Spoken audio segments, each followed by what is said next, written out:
Amém. Louvado seja o nosso Deus. A Ele seja toda honra, toda glória e todo louvor. Amém, irmãos? Meus irmãos, hoje pela manhã nós vamos começar uma nova série de mensagens acerca da família. Eu preguei na semana passada 2 temas, um tema pela manhã, outro tema à noite. Mas hoje eu quero falar de um tema que provavelmente nós vamos terminar hoje à noite, se Deus assim permitir, senão nós vamos caminhar por alguns domingos. Mas antes, eu queria destacar algumas informações importantes. No próximo dia 9, quinta-feira, vai acontecer um pequeno grupo multiplicador, um PGM especial, lá em Itatiaia. Cadê irmão Célio? Irmão Célio está aí? Está lá na cozinha, né? Está comendo não, né, irmão Célio? Não, né? Está só ajudando ali na parte da ceia, ok? Mas irmão Célio me avisou que vai acontecer lá na casa da irmã Rebeca, um PGM especial, porque o nosso sonho é ter um pequeno grupo multiplicador também lá em Itatiaia. Então, ele tem feito esses PGMs avulsos, mas eu creio que em breve teremos uma casa fixa lá e um pequeno grupo multiplicador também naquela cidade. Amém, irmãos? Mais ou menos, né? Não senti muita firmeza não. Os irmãos estão aí? Amém? Amém. Também queria informar, o irmão Célio pediu para avisar, que no próximo domingo pela manhã vai dar início a uma nova classe de integração. Então, se você deseja se tornar membro da igreja, ou por batismo, ou por carta de transferência, para se tornar membro da igreja, precisa passar pela classe de integração. E o novo módulo vai começar no próximo domingo pela manhã, aqui às 9 horas. E por último, queria avisar que o nosso almoço missionário que aconteceria hoje foi adiado para o dia 19, não é isso, irmão Sábio? Confirmado o dia 19? Ok. Alguns irmãos da cantina estiveram doentes, estão doentes, outros não estão aqui. E a equipe de cozinha ficou então desfalcada para a gente fazer a grande mobilização do almoço missionário hoje. Então foi adiado para o dia 19. Alguns irmãos estão enfermos, né? Inclusive, peço até oração, que os irmãos estejam orando por Milane. Ontem nós saímos daqui, ela já estava com uma enxaqueca muito grande. E essa noite ela só conseguiu dormir agora por volta das 5h40 da manhã. E a gente acredita que deve ser uma sinusite muito forte, dores de cabeça essa noite. E ela não está aqui conosco hoje pela manhã. Mas ontem a gente saiu daqui, e agradeço aos irmãos que puderam estar na comemoração. Os irmãos estavam me lembrando que eu cheguei aos 40 anos, na verdade é amanhã. Mas agradeço aos irmãos que puderam estar aqui. Ganhei um sapato dos irmãos, já estou usando aqui, tá? Para quem não pôde estar aqui ontem à noite, já estou inaugurando. Mas saindo daqui, fomos visitar a nossa irmã Cleonice. Devemos orar por ela também, a mãe da nossa irmã Dayana. Ontem pela manhã, não foi de manhã, no início da tarde, acho que foi de manhã, 11 horas da manhã e 3 minutos, né, Rafael? Para ser bem preciso. 11 horas da manhã, ela foi atropelada por um motoqueiro e fomos vê-la. Ela está com muitas partes do corpo inchada, roxa, as costas toda arranhada, descascada. Então, a nossa irmã Cleonice já está em casa, mas carece também das nossas orações pela sua recuperação. Que Deus esteja abençoando todos os irmãos que estão enfermos também, como temos relatado e temos orado aqui no momento de oração. Continuemos orando. Alguns irmãos apontaram lá no grupo da igreja. Eu coloquei uma mensagem de um missionário, amigo meu, que já esteve aqui na igreja, que está lá no Rio Grande do Sul. Na verdade, ele é o coordenador de todos os missionários de missões nacionais, lá no estado do Rio Grande do Sul, e ele mandou essa mensagem num grupo de pastores que eu estou. E ele disse, olha, o estado aqui está pior do que está se vendo na televisão. E na cidade em que ele está, já estava há mais de 30 horas sem água, então está faltando alimentos na cidade. Alguém até sugeriu da gente fazer uma arrecadação de alimentos, mas irmãos, há dificuldades até de chegar com alimentos lá. Então, foi colocado no grupo da igreja, tanto o Pix da Convenção Batista do Rio Grande do Sul, quanto da Junta de Missões Nacionais. Então, esses órgãos, aí é onde entra a nossa cooperação como batistas. Cada igreja batista, ela é autônoma. Ela tem a sua administração aqui na igreja local. Mas nós cooperamos juntos como igrejas espalhadas na nação. E nós somos organizados em associações, em convenções estaduais. E quando há uma frente dessa, a gente aciona a convenção porque ela tem a mobilidade e o know-how melhor para atuar dentro ali do estado. Então, nós podemos fazer isso por meio da Junta de Missões Nacionais ou por meio da Convenção Batista do Rio Grande do Sul. O Pix está lá no grupo da igreja. Quem quiser dar alguma contribuição, vai direto para a ação naquele estado, por meio desses 2 Pix que estão disponibilizados no grupo da nossa igreja. Mas continuemos orando por tudo isso que os nossos irmãos, amigos e também compatriotas estão sofrendo nesse momento. Mas, meus irmãos, eu quero convidar os irmãos, se você já puder abrir a sua Bíblia, no livro de 2 Samuel, 2 Samuel capítulo 11. Hoje eu quero começar uma mensagem, se Deus permitir, eu pretendo terminar à noite. Se isso não acontecer, nós vamos pelo menos umas 4 mensagens, seguindo esse caminho, no capítulo 11 de 2 Samuel. Nós vamos ler o capítulo 11 inteiro. Mas antes de ler, eu preciso fazer algumas considerações iniciais. O tema dessa série de mensagens é brechas que destroem a família. Brechas que destroem a família. Nós estamos no mês da família e vamos falar sobre isso. Eu vou pregar algumas mensagens, alguns outros irmãos e irmãs vão pregar algumas mensagens, e eu tenho certeza que Deus vai falar muito ao nosso coração. Brechas que destroem as famílias. O que são brechas? Brechas são áreas de atuação na nossa vida, na nossa família, em que o diabo, o inimigo da nossa vida, da nossa família, ele potencializa as nossas inclinações pecaminosas.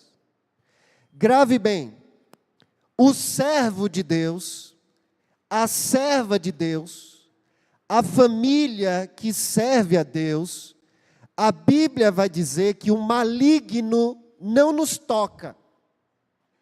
Nós temos a mania, o hábito de situações difíceis na nossa vida acontecerem, e a gente dizer, eita que o diabo está furioso comigo. E a gente coloca tudo na conta do diabo. Mas a realidade bíblica vai nos dizer que o maligno, ele não toca no servo e na serva de Deus, a menos que, aí vem as exceções, a menos que, primeiro, Deus permita, como Ele permitiu na vida de Jó. O diabo, ele atacou Jó, atacou a família de Jó, matou vários animais de propriedade de Jó, matou os filhos de Jó, mas quando você lê o texto, você vai ver que ele só pôde fazer isso por permissão de Deus. Então, quando Deus permite, à luz da sua soberania, ele sabe que algo a mais e melhor ele tem para a nossa família, para a nossa vida. Então, se algo trágico acontece, Deus permitiu. Ou, aí vem a segunda exceção, é quando nós damos brecha, ou brechas, para que o diabo venha agir na nossa vida, na nossa família. E como é que ele age? Ele age potencializando as coisas, potencializando as nossas inclinações para o pecado. Se existe uma inclinação no ser humano pecaminoso para a briga, para a discórdia, se nós abrimos uma brecha, então o diabo vai potencializar isso e a família vira um caos. Então, antes de ler o texto, eu preciso fazer algumas considerações, mas você pode anotar a definição que eu coloquei de brechas, e aí não vai aparecer aqui agora de manhã, mas à noite eu vou colocar porque eu não fiz a arte para essa definição. Eu estou definindo como brechas na família áreas de atuação onde o diabo potencializa nossas inclinações pecaminosas. E eu passei a semana inteira estudando esse texto e preparando essa mensagem desde segunda-feira. Aliás, antes da semana passada já estava iniciando o esboço dessa mensagem. E uma das coisas que eu fiz foi pensar naquelas hidroelétricas e como muitas vezes algumas transbordaram, ruíram e aconteceu uma catástrofe. Inclusive, no Rio Grande do Sul aconteceu recentemente. E enquanto eu estava estudando e vendo alguns vídeos, a gente vai perceber que nenhuma tragédia acontece assim por acaso. Começa com fissuras, começa com brechas, fissuras silenciosas, mas todos os acidentes que eu vi, no estudo que eu fiz aí em acidentes globais acerca disso, todos os acidentes que eu vi, houve algum anúncio. Alguém percebeu uma brecha, alguém percebeu uma fissura, alguém percebeu uma falha. Sempre há sinais de que uma tragédia vai acontecer.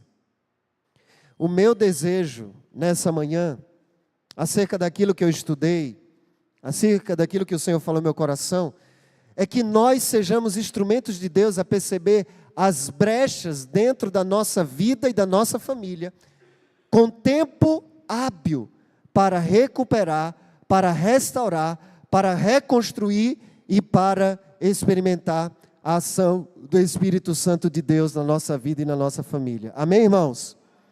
Isso é um aspecto.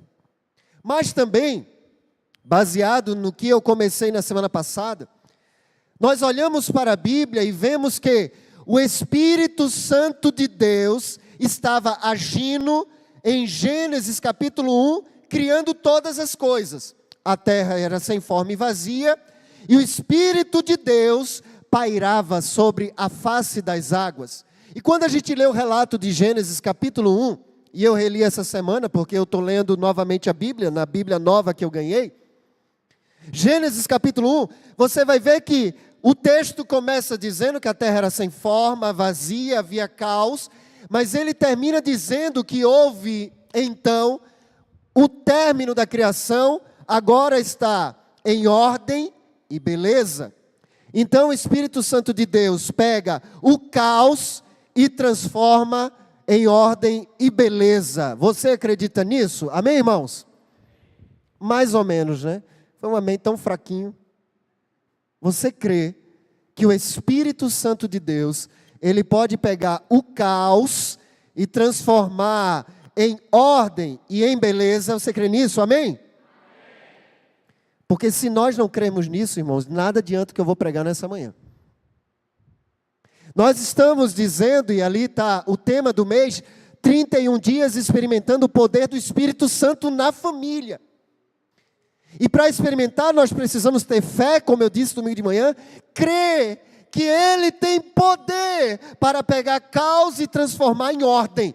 Eu não sei como Ele vai fazer isso na sua vida, nem na minha, mas Ele pode fazer. Eu creio nisso. Amém, irmãos? Você crê? Eu creio. Esse pressuposto precisa estar latente no nosso coração. Porque, como eu disse na semana passada, hoje eu ia falar de caos na família. E se a gente vai falar de caos, a gente pode sair daqui apavorado em ver o que acontece nas famílias, inclusive das pessoas da Bíblia. Mas se não crermos no que o Espírito Santo pode fazer, a gente sai desesperado.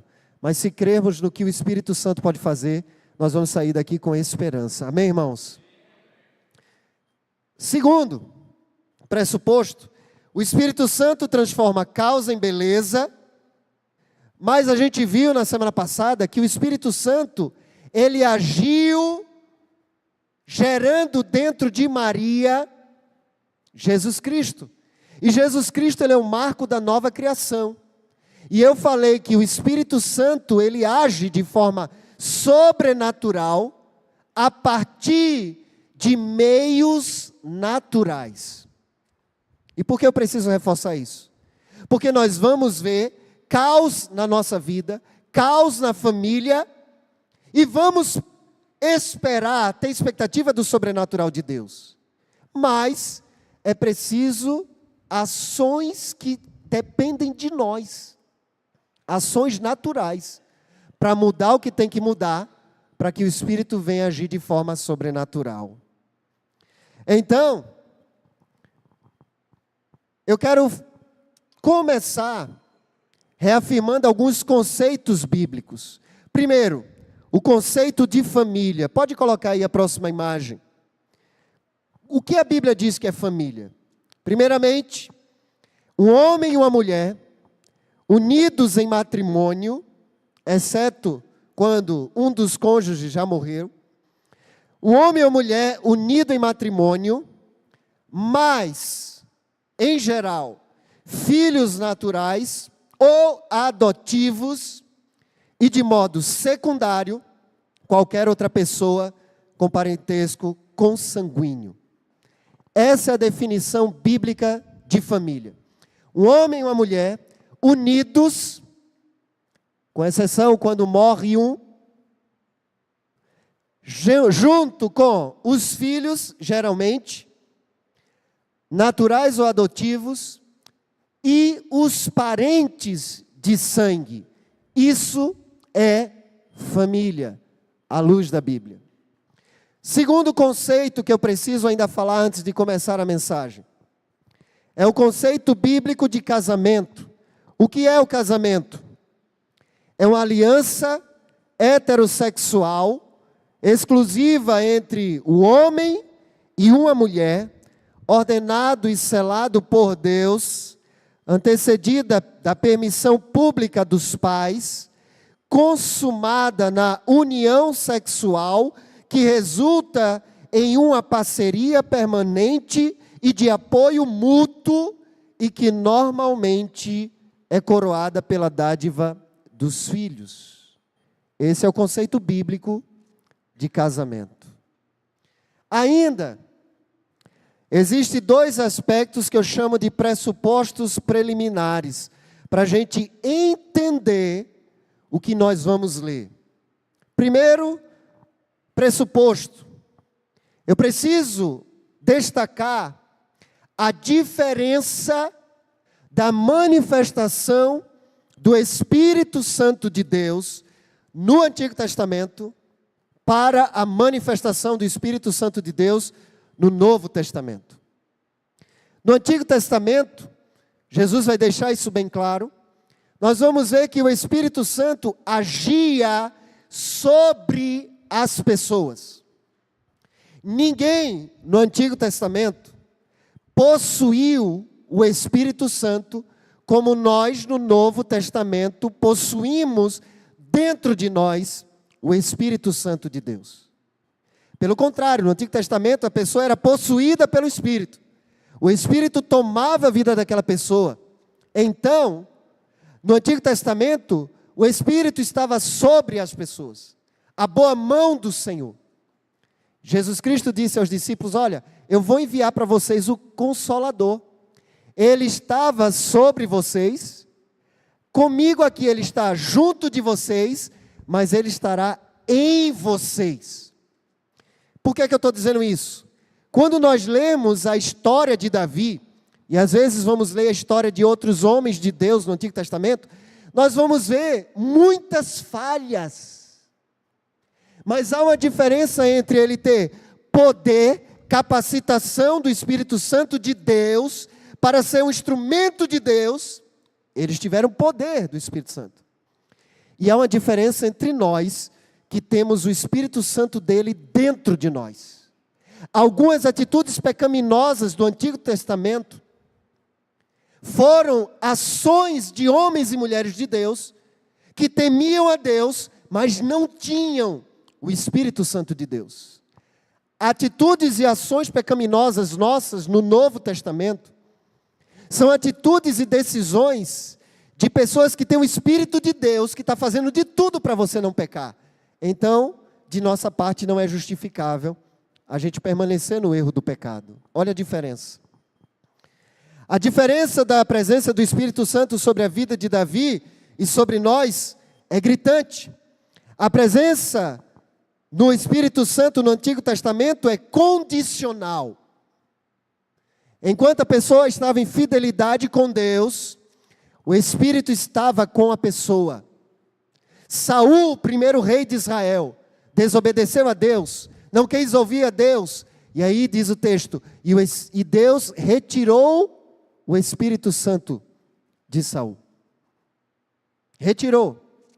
Davi, ele vai orar no Salmo 51, não retire de nós o teu Espírito. Isso é o contexto do Antigo Testamento. No Novo Testamento isso não é possível. No Novo Testamento o Espírito Santo está dentro de nós. Então até quando nós cantamos ou quando nós pronunciamos o Salmo 51, nós precisamos entender que isso é uma oração que tem o contexto do Velho Testamento. Mas no Novo Testamento, quando alguém se converte, ele é selado com o Espírito Santo de Deus. Amém, irmãos? Essa diferença precisa ficar latente no nosso pensamento. Por mais que por meio da lei Davi tenha sido salvo, ele não experimentou a regeneração que nós, os salvos em Cristo, experimentamos. Então Davi recebeu o poder do Espírito Santo de Deus. Ele tinha a presença do Espírito Santo de Deus, mas ele não tinha a nova natureza que nós temos. A regeneração só experimentou quem nasceu de novo em Cristo. E isso nos torna diferentes. Então nós temos que tomar atitudes bem diferentes acerca da nossa família. A Bíblia vai dizer que, e era uma profecia que está em Jeremias capítulo 31, do versículo 31 a 34. Veja bem, todas as pessoas do Antigo Testamento buscavam agradar a Deus, obedecendo a lei que era ensinada. Eles liam o Antigo Testamento e tentavam viver à risca a lei. Mas Jeremias fala de uma promessa, e essa promessa aconteceu quando Jesus Cristo veio. A nova aliança que nós acabamos de celebrar, lembra que quando fomos tomar o suco, Jesus disse, olha, esse cálice é o cálice da nova aliança.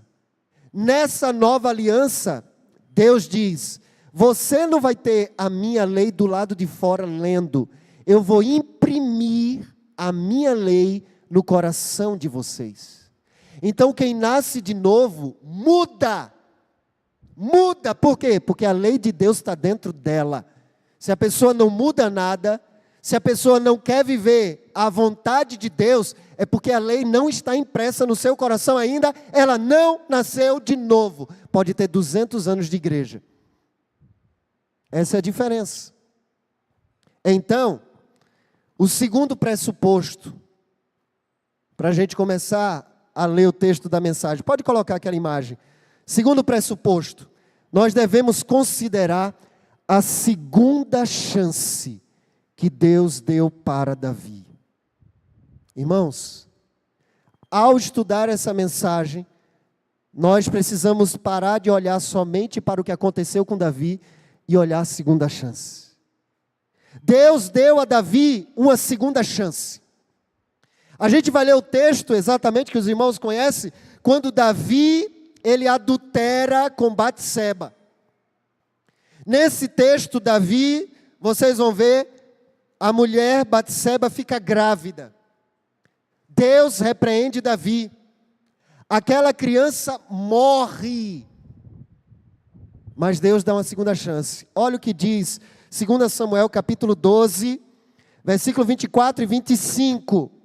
Então Davi consolou Batseba, sua mulher, teve relações com ela, e ela teve um filho, a quem Davi deu o nome de Salomão. E o Senhor o amou. Davi o entregou nas mãos do profeta Natã, e esse lhe chamou de Jedidias, por causa do Senhor. Deus não somente deu a bênção de um novo filho, Deus amou esse novo filho se chama Salomão. E irmãos, quando nós chegamos na genealogia de Jesus Cristo, em Mateus capítulo 1, apenas 4 mulheres entram na genealogia de Jesus. E uma delas é Batseba. Jesus Cristo, ele vem da linhagem de Davi, não dos primeiros filhos, mas vem da linhagem de Salomão. Ou seja, Deus deu uma segunda chance de restauração na vida de Davi. Por quê? Porque ele se arrependeu como ninguém. Quando Saul pecou, ele não se arrependeu. Ele foi lá, ele rasgou a roupa do profeta Samuel, pediu, fica comigo. Ele queria que as pessoas reconhecessem a presença do sacerdote, mas ele não se arrependeu. Quando Davi pecou, ele se humilhou, ele chorou, ele se arrependeu, ele confessou, ele se humilhou, e Deus deu uma segunda chance. Amém, irmãos?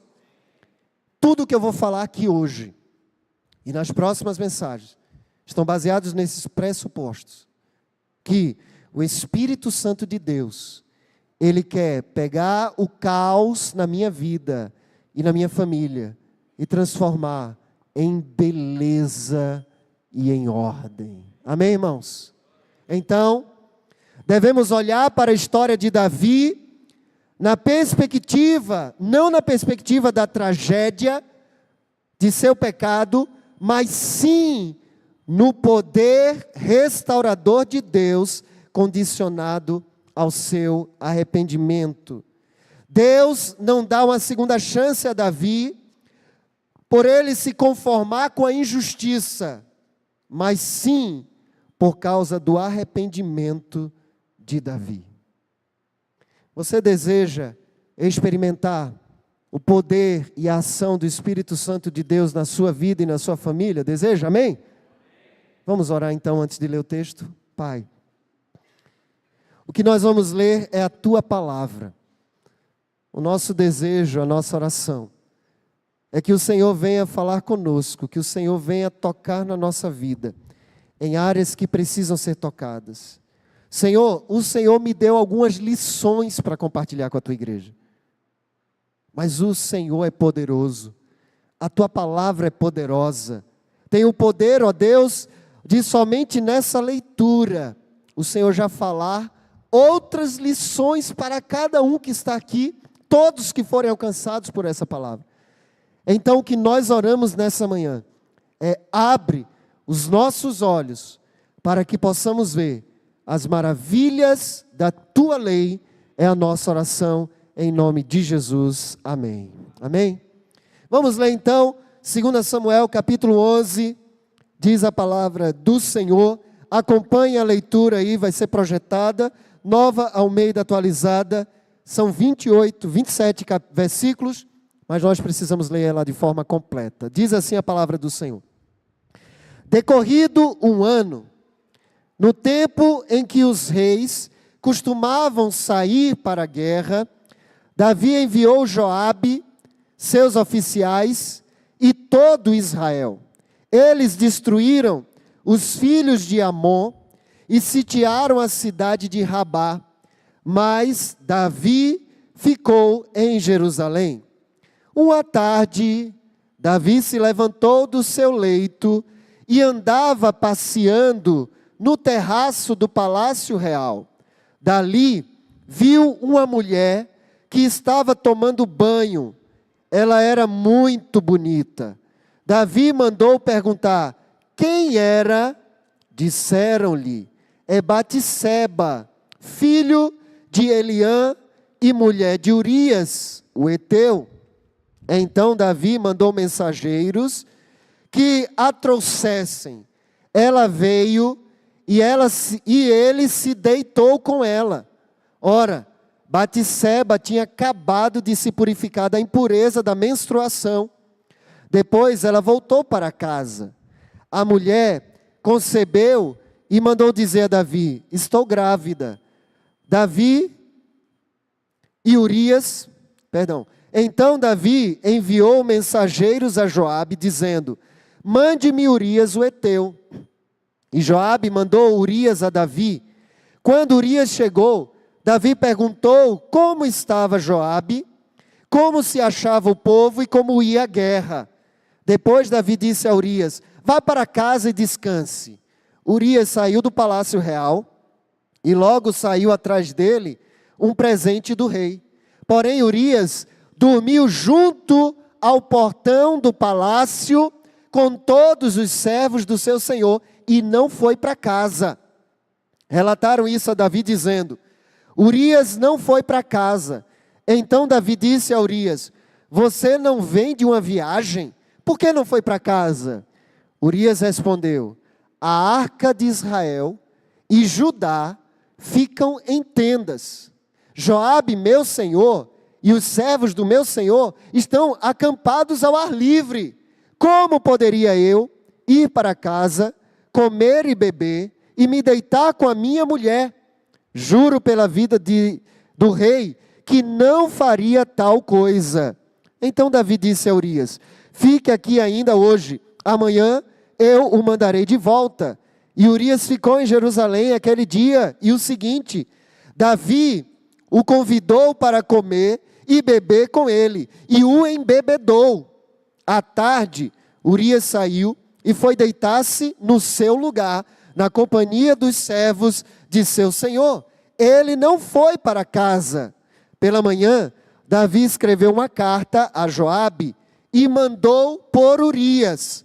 Na carta escreveu o seguinte: ponham Urias na linha de frente, onde o combate for mais intenso. Depois deixem-no sozinho, para que seja ferido e morra. Tendo sitiado a cidade, Joabe pôs Urias no lugar onde sabia que estavam os homens valentes. Os homens da cidade saíram e lutaram contra Joabe. Alguns dos oficiais de Davi foram mortos, e morreu também Urias, o Heteu. Então Joabe enviou notícias a Davi, informando tudo o que havia acontecido na batalha. Deu ordem ao mensageiro dizendo: quando você terminar de contar ao rei os acontecimentos dessa batalha, é possível que ele fique indignado e pergunte: por que vocês chegaram assim perto da cidade para lutar? Não sabia que eles iriam atirar da muralha? Quem matou Abimeleque, filho de Jerubezete? Não foi uma mulher que do alto da muralha lançou sobre ele uma pedra de moinho e o matou em Tebes? Por que vocês chegaram tão perto da muralha? Então você dirá: também morreu seu servo Urias, o Heteu. O mensageiro partiu e chegando contou a Davi tudo o que Joabe lhe tinha mandado dizer. O mensageiro disse a Davi: na verdade aqueles homens eram mais fortes do que nós e saíram para lutar contra nós em campo aberto. Mas nós fomos contra eles até a entrada do portão. Então os flecheiros do alto da muralha atiraram contra os servos do rei, e alguns deles foram mortos. Também morreu seu servo Urias, o Heteu. Davi respondeu ao mensageiro: diga a Joabe que não encare isso como um mal, porque a espada devora tanto a este como aquele. Que ele intensifique o seu ataque à cidade até conquistá-la. Quanto a você, encoraje Joabe. Quando a mulher de Urias soube que o seu marido era morto, ela chorou por ele. Passado o luto, Davi mandou buscá-la e a trouxe para o palácio. Ela se tornou sua mulher e lhe deu um filho. Porém, isso que Davi tinha feito pareceu mal aos olhos do Senhor. Amém, irmãos? Amém, por ser palavra de Deus e misericórdia. Esse capítulo 11 de 2 Samuel é um marco divisor na história do rei Davi. Ele é um homem conhecido na Bíblia como um homem segundo o coração de Deus. Talvez você leia e diga, mas como um homem desse jeito é considerado como homem segundo o coração de Deus? Davi não é conhecido como homem segundo o coração de Deus por ter feito todas as coisas perfeitas, mas por reconhecer o seu erro e sempre se arrepender de todo o coração. Mas é interessante porque desse capítulo para trás, você vai ver a história de Davi, um menino ingênuo, um menino que foi chamado por Deus, o menor da sua casa, da menor família, da menor tribo de Israel, e Deus o constituiu como rei. Davi experimentou grandes vitórias, como a gente conhece, a história de Davi lutando contra Golias.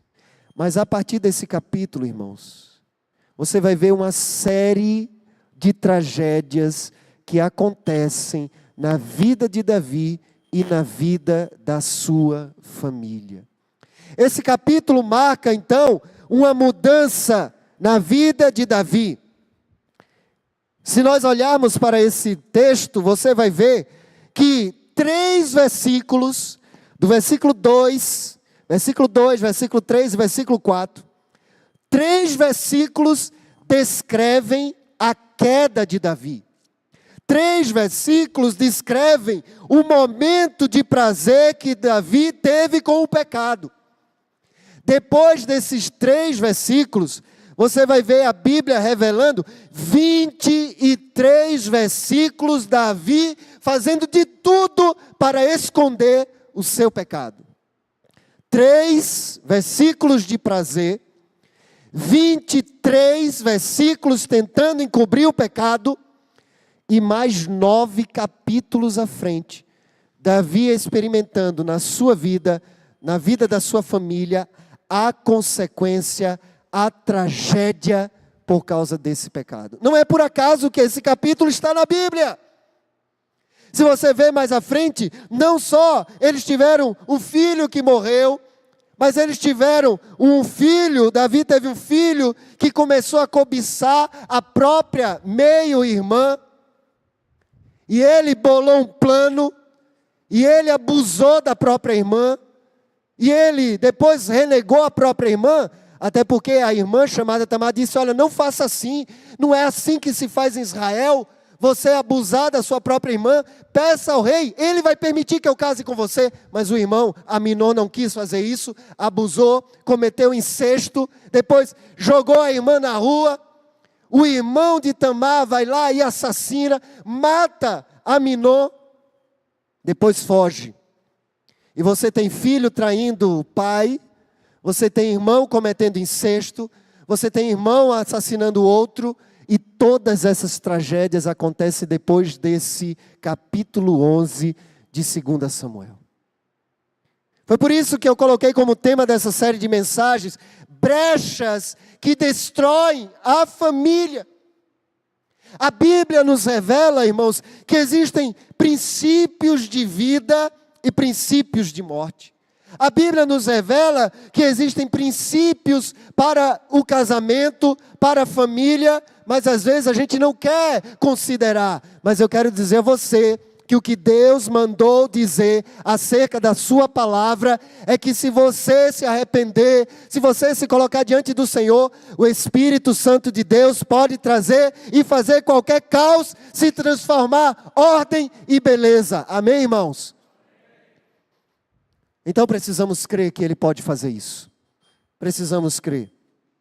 O David Cornfield diz o seguinte: as poucas horas ou os dias de prazer pecaminoso não se comparam aos meses, aos anos, às décadas de doloridas consequências.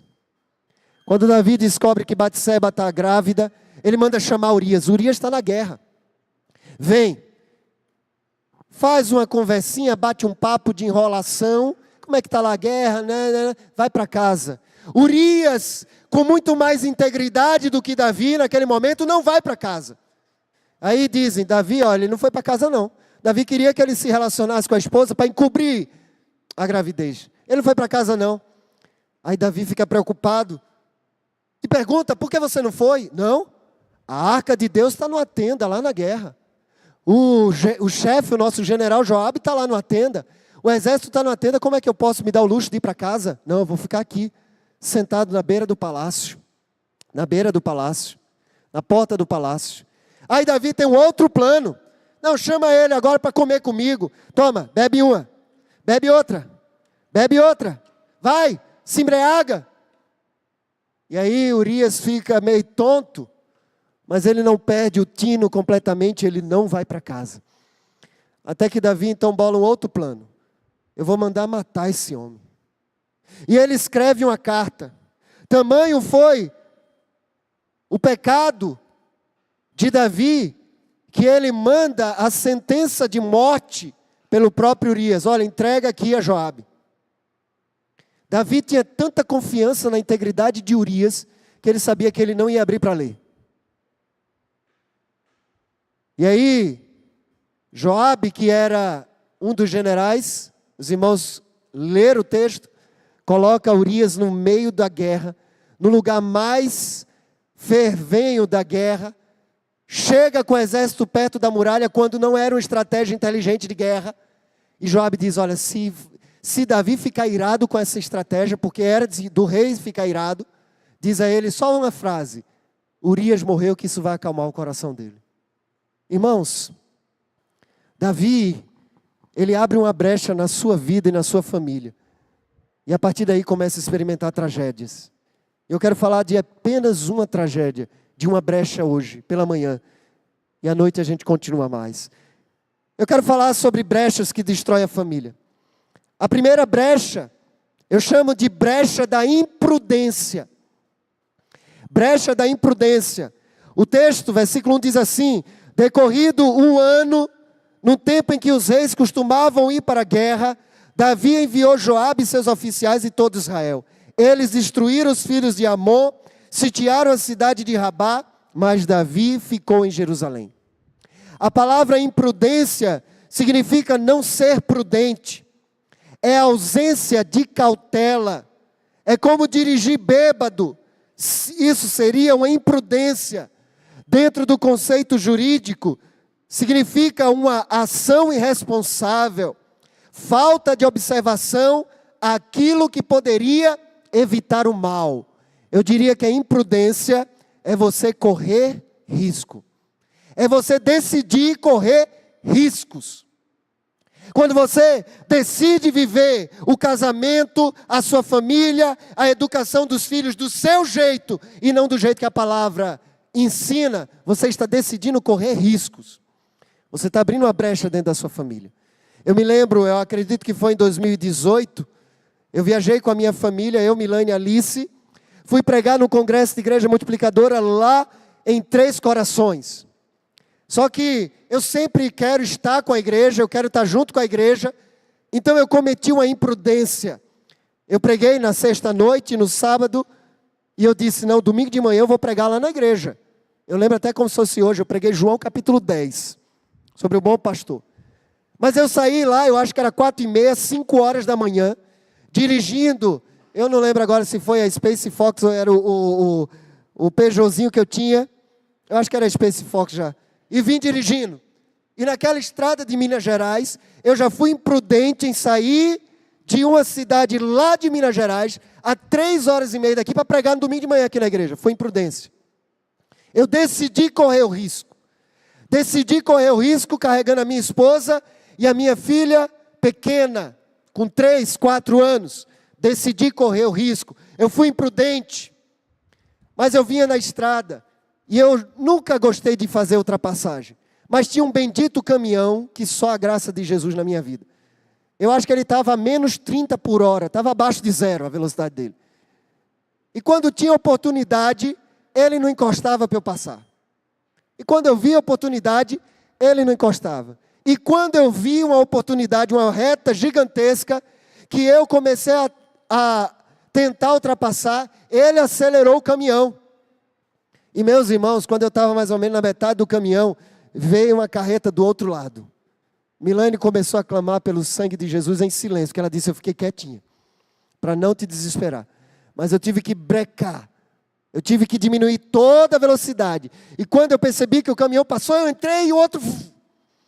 A nossa vida quase foi embora. Foi o lugar, ou foi a situação mais perto que eu disse, não iria sobreviver ninguém. E um outro caminhão, depois que ficou atrás de mim, ultrapassou. Conseguiu ultrapassar e começou a buzinar para o caminhão que estava à frente, porque ele percebeu que quando ele me viu passar, ao invés dele reduzir e ajudar, não, ele acelerou. Mas agir imprudentemente é quando você decide correr o risco, é deixar de ser prudente, é deixar de se proteger. E eu quero dizer a você que aqui, Davi, ele agiu de forma imprudente. Eu vou dizer por quê. Porque ele abriu uma brecha ao baixar a guarda do cuidado de si mesmo e da sua família. Nós abrimos uma brecha na família quando decidimos correr o risco. Corremos riscos quando baixamos a guarda da nossa família, do nosso casamento. Olhando para Davi, eu percebo que Davi, ele cometeu a tragédia do pecado, não no momento em que ele estava mal, mas foi no momento em que ele estava melhor. No momento em que ele estava cheio de vitórias, glórias e riquezas. Se você olhar o versículo 1, começa dizendo assim, ó, decorridos um ano. Um ano de quê?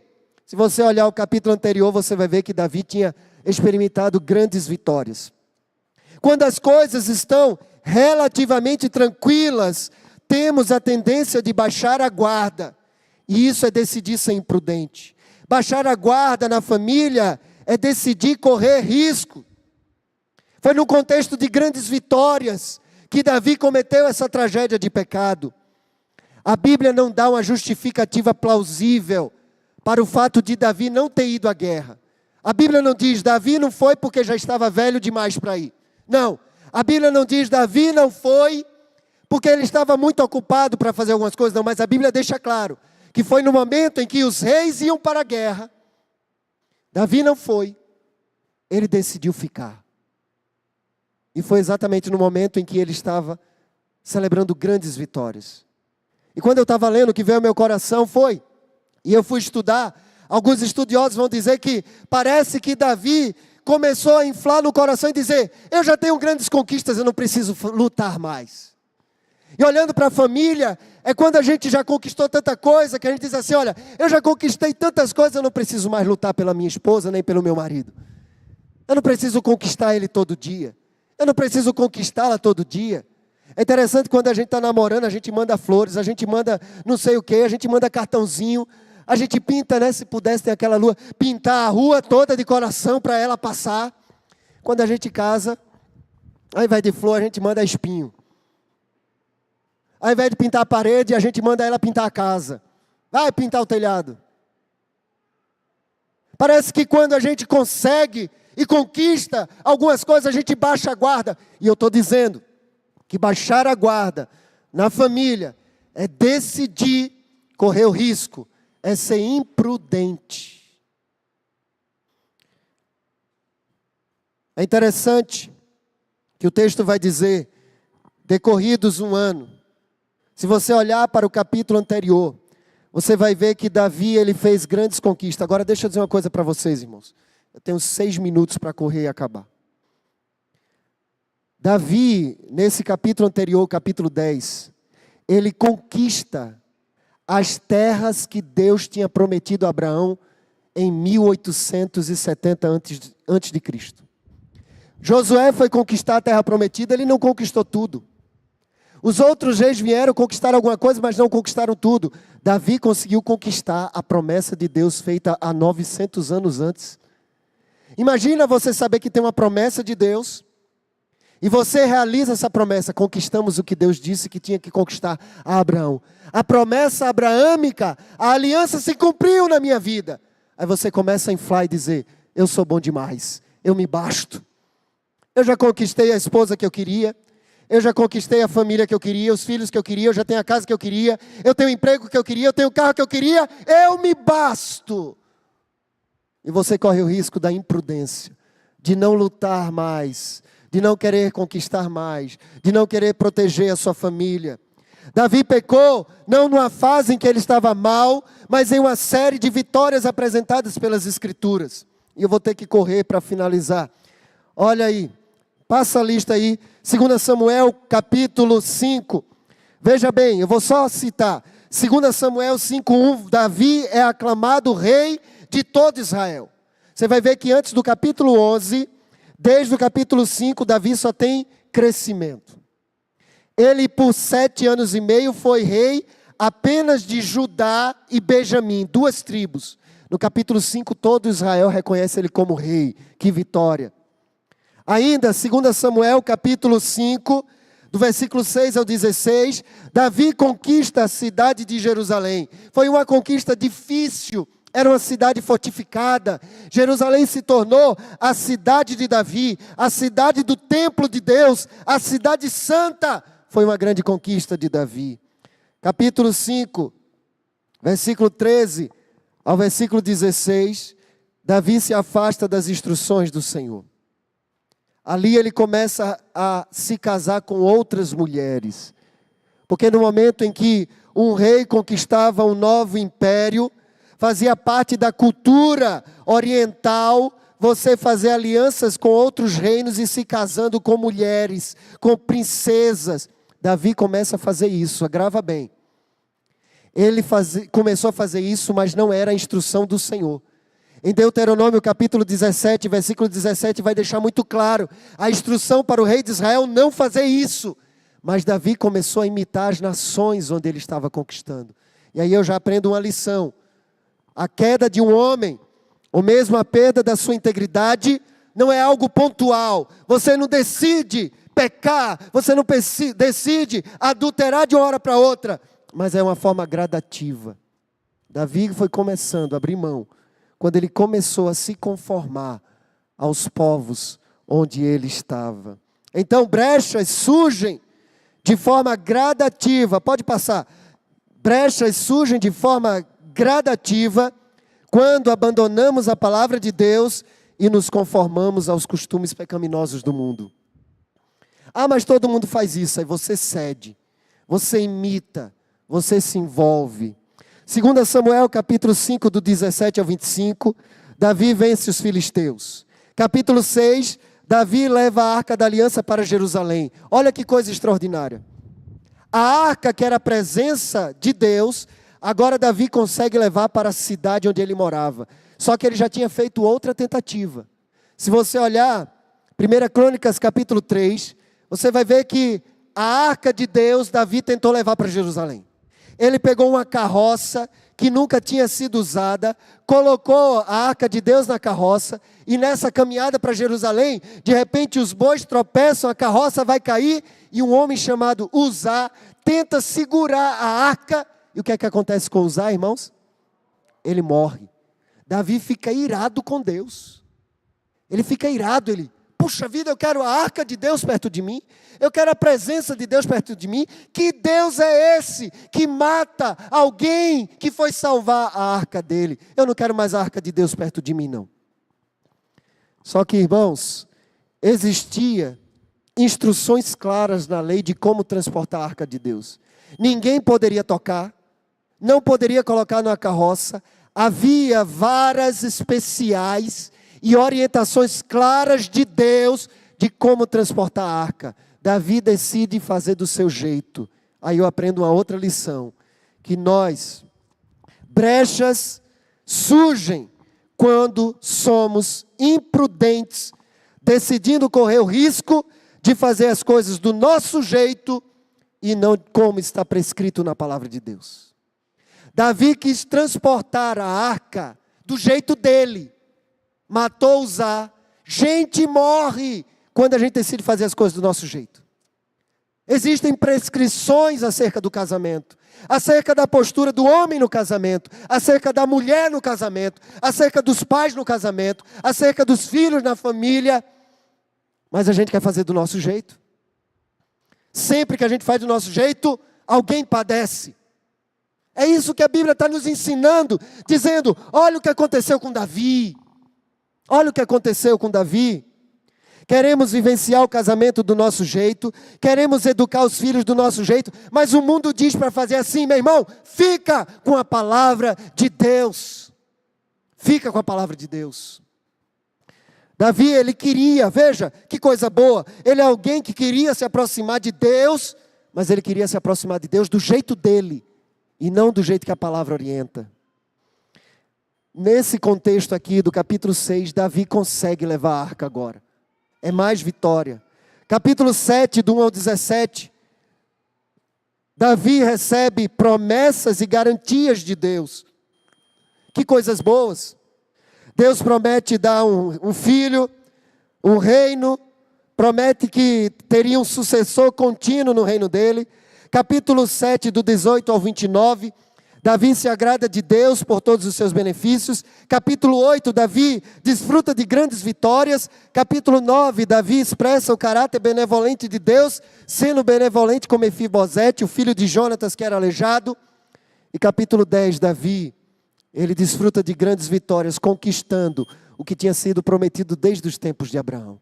Então eu aprendo para a gente encerrar. Brechas na família surgem quando nós baixamos a guarda. Ah, está tudo bem, aí a gente não quer mais ir para a guerra. Está tudo bem, a gente não quer mais lutar. Está tudo bem, a gente para de orar pela família. Temos a tendência de baixar a guarda quando tudo está bem. Então negligenciamos aspectos fundamentais da nossa responsabilidade. Quando as coisas estão difíceis, oramos. Quando estamos experimentando crises, buscamos a presença de Deus. Mas quando as coisas estão bem, baixamos a guarda. E isso é uma brecha. Baixar a guarda é ser imprudente. Baixar a guarda é não vigiar. O David Cornfield, acerca de Davi, ele diz o seguinte: é possível que Davi tenha pensado em si mesmo como alguém acima dos problemas e até mesmo acima das regras do restante dos homens, abrindo assim a vulnerabilidade à derrota espiritual quando pecou com Batseba. Casais enfrentam dificuldades. Casais que enfrentam dificuldades juntos experimentam unidade no relacionamento. Casais que vivem vitórias solitárias tendem a se distanciar gradativamente, gerando uma brecha escancarada para a separação, para o divórcio. Cada um tem a sua própria vitória. Cada um celebra as suas conquistas individuais. Não, meu irmão. Por isso que quando a gente jura no casamento, é na alegria e na tristeza. É na fartura e na fartura de tudo. Os irmãos entenderam, né? Fartando tudo. Fartura tendo tudo e fartura não tendo nada. Teve um período que eu estava com Milane, a gente estava passando um aperto. E eu disse assim, olha, e aí, está comigo para debaixo da ponte? Ela, estou contigo debaixo da ponte, comendo carne ou comendo ovo frito. A gente precisa estar junto, irmãos, para celebrar alegrias e tristezas. Não celebre as vitórias sozinhos.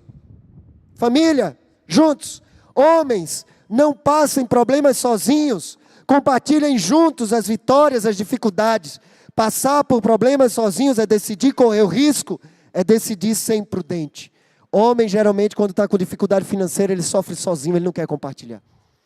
Mas eu estou te encorajando, passe por isso junto. Quando as coisas estão bem, negligenciamos a nossa dependência de Deus. Pais, não baixem não baixe a guarda dos seus filhos. É preciso vigilância. Talvez você diz, não, meu filho está bem. Tá não, meu irmão, fique vigiando o tempo todo. Porque você demorou mais 5 minutos para chegar em casa. Por que demorou 5 minutos? E menino no sentido menino e menina, tá? Menino, tem mania de enrolar, meu irmão. Não acredite 100% no seu filho, não. Você chegou 5 minutos atrasado? Não, porque o pneu do ônibus furou. Deixa eu verificar. Não baixe a guarda.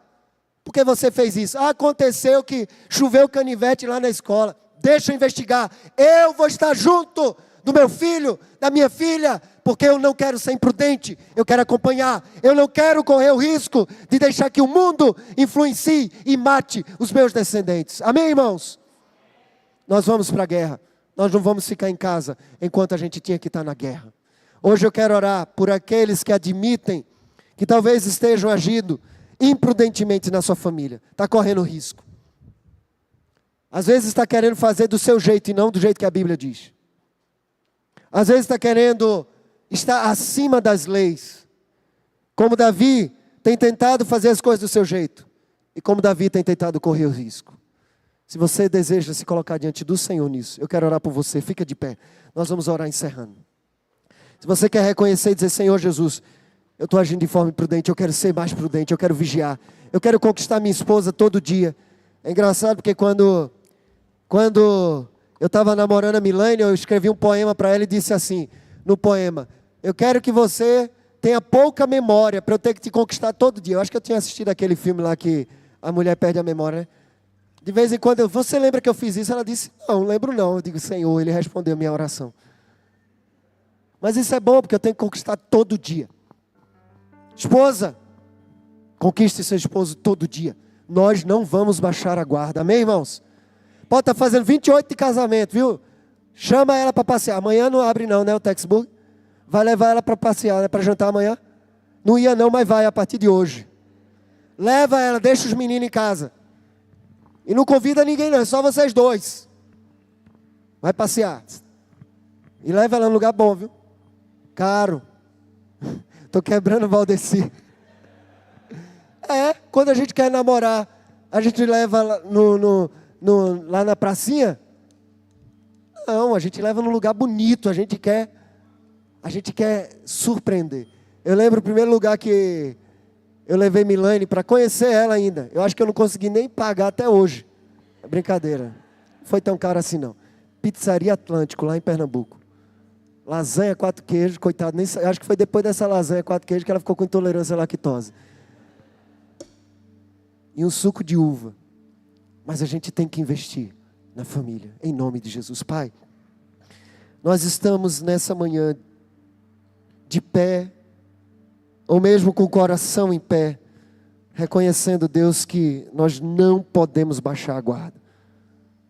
Nós não podemos deixar de estar na guerra, de lutar pelos nossos, pela vigilância e sermos imprudentes. Nós queremos, ó Deus, prevalecer, lutando pela nossa família, lutando pelos nossos, lutando pela obediência à Tua palavra. E nós não queremos fazer as coisas de qualquer jeito. Nós queremos fazer da forma que a Tua palavra nos instrui. Pai, nesse momento nós nos arrependemos por erros que muitas vezes cometemos, quer seja no casamento, quer seja na educação dos filhos, ou mesmo como filhos, em honrar os nossos pais. Às vezes nós negligenciamos isso também. Mas nós queremos assumir a responsabilidade de lutar para que o Teu nome seja honrado e seja engrandecido. Livra-nos, Senhor, da brecha da imprudência. Nós não queremos correr o risco. Nós vamos seguir os Teus retos caminhos. E nós pedimos isso em nome de Jesus. Amém. Vamos ficar de pé todos e vamos terminar cantando. E à noite